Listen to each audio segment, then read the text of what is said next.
Salam sejahtera. Ketemu lagi kita dengan 4 menit yang mengubahkan kehidupan. Suatu saat saya pernah berjalan di daerah Sumatera, di Sumatera Utara, dan saya melewati suatu perkebunan jeruk, dan sangat banyak ya jeruk yang ditanam, dan buah-buahnya sangat lebat. Nah, saudara, ketika kita tanam jeruk, kita akan panen jeruk. Ketika kita tanam padi, kita akan menuai padi, dan ketika kita menanam apel, kita pasti akan menuai apel. Dan begitu juga dengan di dalam hidup kita, ketika kita menabur kasih, kita akan menuai kasih. Ketika kita menabur kebencian, kita akan menuai kebencian.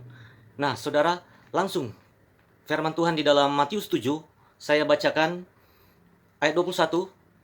Bukan setiap orang yang berseru kepadaku, Tuhan, Tuhan, akan masuk ke dalam kerajaan sorga, melainkan dia yang melakukan kehendak Bapakku yang di sorga. Pada hari terakhir banyak orang akan berseru kepadaku, Tuhan, Tuhan, bukankah kami bernubuat demi namamu, dan mengusir setan demi namamu, dan mengadakan banyak mujizat demi namamu juga.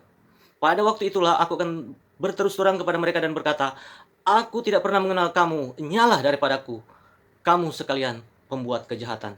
Nah, saudara, ketika kita menanam suatu apa yang kita tanam di dalam kehidupan kita pasti akan kita tuai ya.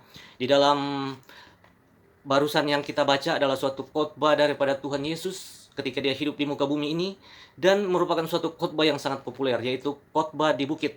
Khotbah ini sangat populer ya. Kalau kita baca keseluruhan dari Alkitab, ada syarat-syarat. Kita melihat orang-orang yang tidak masuk ke dalam kerajaan sorga atau kerajaan Tuhan, dikatakan di dalam kitab Wahyu, orang-orang penakut, orang-orang yang tidak percaya, tukang-tukang sihir, penyembah berhala, kemudian pembuat hal-hal yang keji, pembunuh, dan kemudian orang-orang yang para pendusta akan dilemparkan ke dalam lautan api yang bernyala-nyala oleh belerang. Nah, saudara, tetapi di dalam yang kita baca di dalam Matius 7, ayatnya yang ke-21 sampai 23 dikatakan bahwa ada orang-orang yang mengadakan mujizat, kemudian mereka bernubuat pakai nama Tuhan lagi. Kemudian mengusir setan. Tetapi kita melihat bahwa kalau di ayat-ayat sebelumnya mengatakan tentang suatu hal pengajaran sesat. Jadi akan ada orang-orang yang datang dengan membawa ajaran-ajaran sesat. Dan Alkitab sudah memberikan suatu warning yang tegas bagi kita bahwa pada hari-hari terakhir akan datang pengejek-pengejek, akan banyak sekali ajaran-ajaran sesat yang akan muncul. Dan kita melihat bahwa firman Tuhan memberikan suatu peringatan yang keras bagi kita, bahwa ternyata ada orang-orang pilihan, ada orang-orang yang dapat dikatakan orang-orang yang mungkin mereka rajin ibadah, tetapi Tuhan Yesus katakan pada hari-hari terakhir, aku tidak mengenal kamu, pembuat kejahatan, nyala dari hadapanku.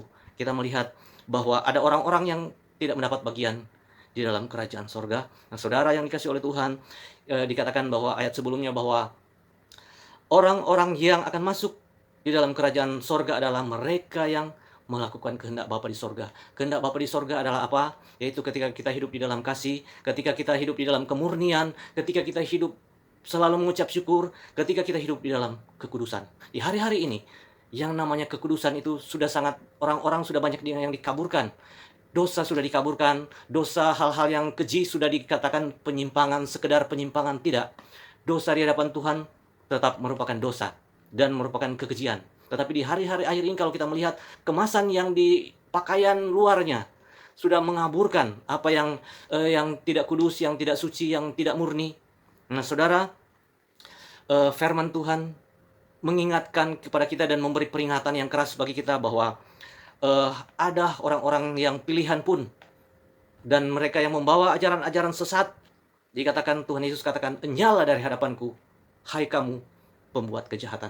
Berbahagialah kita yang hidup, yang percaya di dalam Tuhan, dan Alkitab katakan berbahagialah kita yang namanya tertulis di dalam kitab kehidupan anak domba, Yesus yang telah menyelamatkan kita.